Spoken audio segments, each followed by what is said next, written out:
Այս քաղաքացիական պայմանագրի լրատվամիջոցի դուք արդեն քվեարկել եք, ավելին քվեարկել եք բացարձակ ունայնության մեջ։ Հիմա կարելի է ենթադրել, որ երկրորդ անգամ եք գալիս քվեարկության։ Կներեք, որ լրատվամիջոցն է։ Սիվիկը գրել է, որ դուք ունայնության մեջ եք քվեարկել։ Յոթ անփառունակ լրատվամիջոցներից եկեք չխոսենք, ես մեր քարոզարշավի ընթացքում իրենց բնորոշել եմ այդպես, մի պա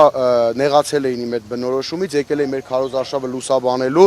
երևի մոտ 2 ժամ մեզ հետ եղան, այդպես էլ ոչ մի լուսաբանում չտեսանք մեր քարոզարշավից, չկարողացան, որովհետև ստանալ այն, ինչը իրենք ուզում էին։ Նաև իրենք հարցումների արդյունքներ էին դրել։ Հա, փոխարեն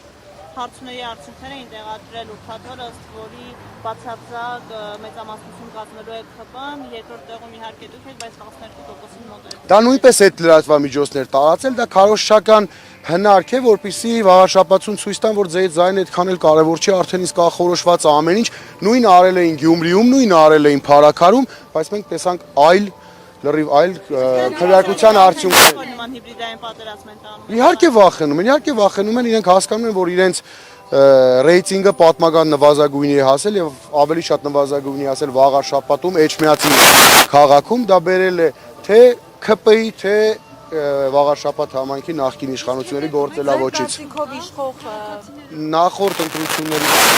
մասնակցության մասին մենք տեղեկանում ենք մեր վստահված անձերից, նախորդ 21 թվականի համայնքային ընտրությունները բավականին ակտիվ համեմատած